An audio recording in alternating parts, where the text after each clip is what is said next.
Assalamualaikum warahmatullahi wabarakatuh.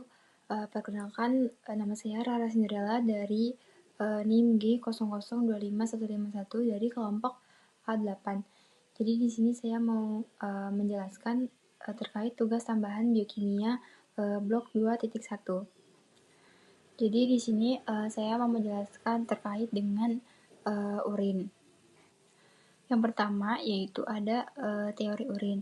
Urin sendiri yaitu merupakan cairan biologis yang terbentuk di ginjal yang keluar melalui filtrasi glomerulus, reabsorpsi tubulus, dan ekskresi tubulus. Nah, yang pertama itu ada kreatinin. Kreatinin merupakan hasil akhir dari metabolisme kreatin fosfat yang merupakan salah satu bentuk penyimpanan energi di dalam otot rangka. Nah, kreatin juga dapat terbentuk melalui reaksi siklasi non-enzimatik spontan dari kreatin fosfat dan kreatin.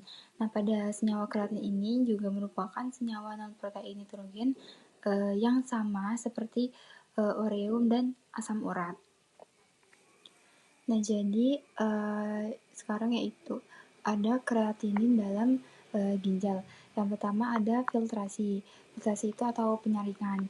Pada filtrasi ini terjadi di bagian ginjal yang disebut glomerulus.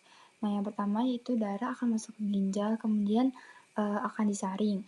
Kemudian pada zat-zat kecil seperti air, glukosa, urea, ataupun kreatinin itu akan masuk. Kemudian zat besar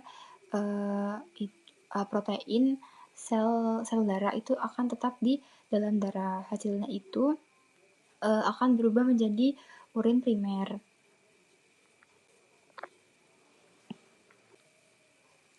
Kemudian yang kedua ada reabsorpsi atau penyerapan kembali.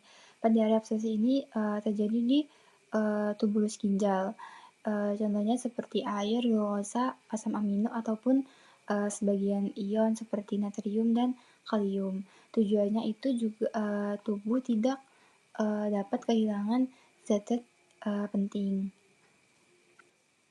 Kemudian yang terakhir ada sekresi atau pembuangan. Sekresi ini terjadi pada tubulus, yaitu sekresi merupakan zat sisa tambahan dari darah yang akan dimasukkan ke dalam urin. Contohnya kayak obat-obatan atau ion hidrogen untuk mengatur pH. Nah, fungsinya ini untuk membantu tubuh saat membuang zat yang tidak diperlukan. Selanjutnya ada ureum. Ureum merupakan bentuk utama hasil detoksifikasi nitrogen pada mamalia. Ureum juga berasal dari mamalia. Pada kadar amonia yang berlebih akan bersifat toksik, sehingga tubuh merespon dengan mengubah amonia menjadi senyawa lain yang lebih tidak toksik, yaitu pada ureum. Selanjutnya ada perbedaan dari aspek kreatin dan ureum. Kalau dari asal metaboliknya, dari kreatin dia berasal dari metabolisme kreatin fosfat otot. Jika sedangkan ureum yaitu metabolisme asam amino dari nitrogen protein.